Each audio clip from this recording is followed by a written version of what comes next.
Hello, my friend, and welcome to Wisdom Trek. I am Guthrie Chamberlain, your guide to wisdom and creating a living legacy.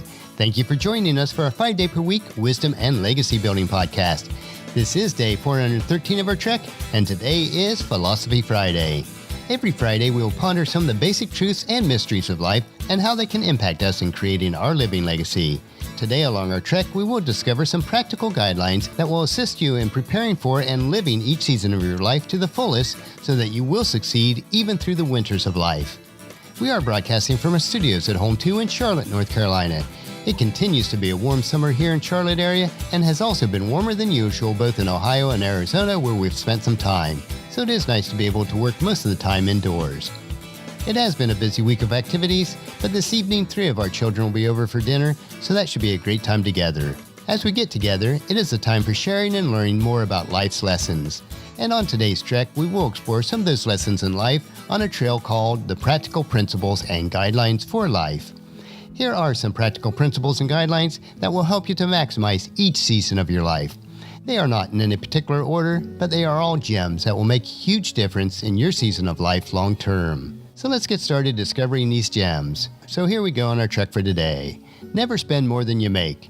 If you cannot afford to purchase something with cash, then just don't buy it. There are very few true necessities in life, and learn to sacrifice now so that you won't be a slave to debt long term. Proverbs chapter 22 verse 7 tells us plainly, just as the rich rule the poor, so the borrower is a servant to the lender. When you live debt-free, it gives you the options and the freedoms that you won't have when you borrow. Next is, be willing to live a frugal lifestyle in all areas. Now this may include the way you dress, what you spend on entertainment, and vacations. You can have all of these without spending a lot of money doing so. In fact, you'll find that you'll have less stress, more joy, and more peace, even if you don't have all the material things that you desire. Next is that on a personal level, except for a home which should increase in value, do not borrow money.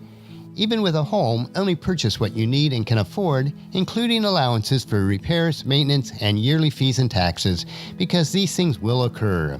Next is never co-sign a loan for someone else, no matter how close you are to them. It is exactly the same principle as borrowing money for yourself, except in this case you don't even own the item that you purchased, and this is not wise.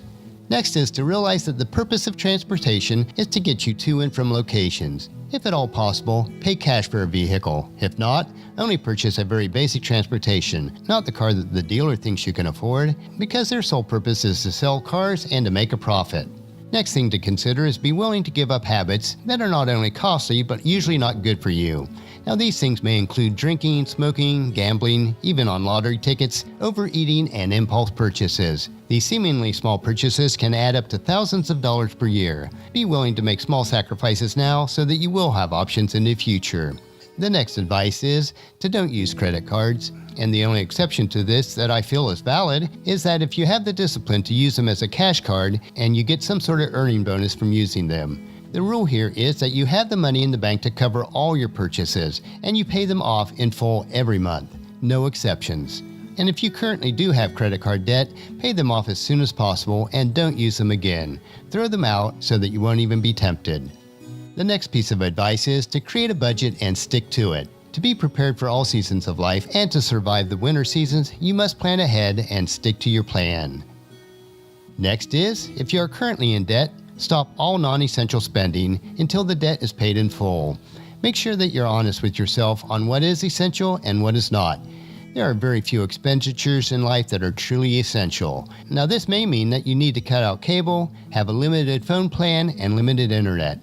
No eating out, no costly entertainment, purchasing secondhand clothes, and secondhand household items. But think about it this way, if you're unwilling to sacrifice now, when will you later? It is your choice to be a slave for life or to know the freedom of living without debt.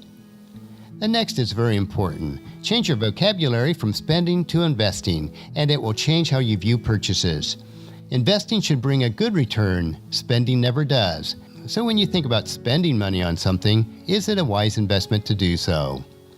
The next piece of advice is to work hard, but take time to relax and recharge in the appropriate seasons of life. Next is to learn to enjoy your work. It all boils down to choice, as do most decisions in your life. Ecclesiastes chapter 5 verse 19 tells us, "And it is a good thing to receive wealth from God and a good health to enjoy it, to enjoy your work, and to accept your lot in life, this indeed is a gift from God. The next piece of advice is don't accumulate stuff. The more you own, the more you are owned by those possessions. Learn to live more minimalistic. It will save you money, and you'll actually be happier than if you have a bunch of stuff that you rarely use and cannot really afford. It is ridiculous to spend money on stuff and then to have to spend more money to store the stuff that you rarely use. The next piece of advice is very simple. Learn to live on less, not more. Next is, don't try to keep up with your neighbor. You really don't know what their situation is. They may be drowning in debt or have other serious issues with their family. As King Solomon wrote in Ecclesiastes chapter 4, verse 4, then I observed that most people are motivated to success because they envy their neighbors. But this too is meaningless, like chasing the wind. The next piece of advice is to eat healthy and wholesome foods. It is less expensive long term, especially when you consider the cost of health care. And following up on this is to minimize eating out. Take time to cook at home and control your portion size. The next piece of advice is to exercise and stay active daily. A good brisk walk each day will work miracles physically, mentally, and spiritually. The next is to meditate or pray every day and then read and study good books. Next is to take time to be grateful every day. Make it a habit of thanking others even for the smallest of tasks. Next is to integrate the attributes of love, joy, peace, patience, kindness, goodness, faithfulness, gentleness, and self-control into your life. Master them so they become part of who you are, and then everything else in life will be viewed from their proper perspective. The next piece of advice is very important. Learn to love yourself unconditionally. There is only one you in the world, and you have the capacity to change your world for the better. No one else can do what you can do to make a positive impact on your world. Next is to celebrate life each day. It is a gift from God which will multiply the more that you give it away. Next is to never stop learning. Every obstacle or challenge is an opportunity to learn and improve. Also, never stop dreaming, regardless of your age. Now, I will be 60 years old at the end of this month, and I've never been more excited about the potential of the future than I am now. Think about it from this perspective. With today's medical advances, I could easily live to 125, which means that I'm not even middle-aged yet. Now, if I use the accumulated wisdom, experience, and knowledge from the first 60 years, just think about the impact potential that I can have during the next 60 years. With the technology advancements of today, there are no practical limitations. But to follow up on this, when you have your heads in the cloud streaming, make sure you keep your feet firmly planted on the ground. Next is to have faith that if you're honest and disciplined in your life, that it will turn out just fine. Hebrews chapter 11 verse 1 tells us, faith shows the reality of what we hope for. It is the evidence of things we cannot see. Next is to take the mantra of no more excuses. It's never too late to become what you want to be. Practice empathy and compassion. How else will you become good at them if you do not practice them? Eventually, they will become a habit. To follow up on that, practice the golden rule at all times. Which leads us to the next, which is to help others succeed, and in turn, you will succeed yourself also.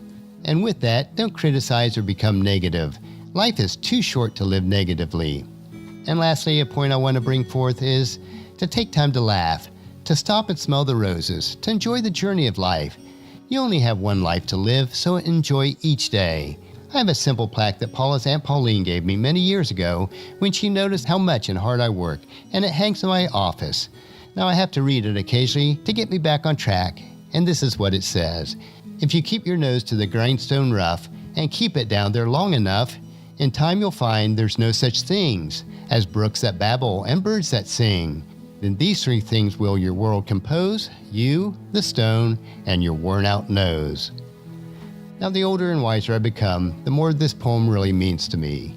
Yes, I still work hard and enjoy my work, but I do try to take time to listen to the babbling brooks and the singing birds, to enjoy our grown children and grandchildren, to enjoy life and its journey, regardless of how rough the trail is at times, to be prepared for each season of life, the times of working hard and the times of leisure. Today we've discovered several guidelines that will help us to be more effective to navigate the cycles and seasons of life. And next Philosophy Friday, we'll begin to explore some of the lessons from Jim Rohn's book titled The 5 Major Pieces to the Life Puzzle. I think you'll find these insights very interesting. I know that I do. But our next trek will be Motivation Monday, where we will explore more trails on how to get and stay motivated to bring value to your world. So encourage your family and friends to join us and then come along with us on Monday for another day of Wisdom Trek, creating a legacy. That will finish our trek for today. Just as you enjoy your daily doses of wisdom, we ask you to help us to grow Wisdom Trek by sharing it with your family and friends through email, Facebook, Twitter, or in person when you meet with them, and invite them to come along with us each day. If you'd like to listen to any of the past daily treks, they are available at wisdom-trek.com. And don't forget to subscribe to Wisdom Trek so that each day's trek will be downloaded to you automatically. And I would also appreciate it if you take the time to rate and review us on iTunes or Google Play so that others will find out about Wisdom Trek and join us each day. The journal for today's trek is available at wisdom-trek.com. And thank you so much for allowing me to be your guide, your mentor, but most importantly, I am your friend as I serve you through the Wisdom Trek podcast and journal each day. And as we take this trek of life together, let us always live abundantly, love unconditionally, listen intentionally, learn continuously, lend to others generously, lead with integrity, and leave a living legacy each day. This is Guthrie Chamberlain reminding you to keep moving forward, enjoy your journey, and then create a great day every day. See you on Monday.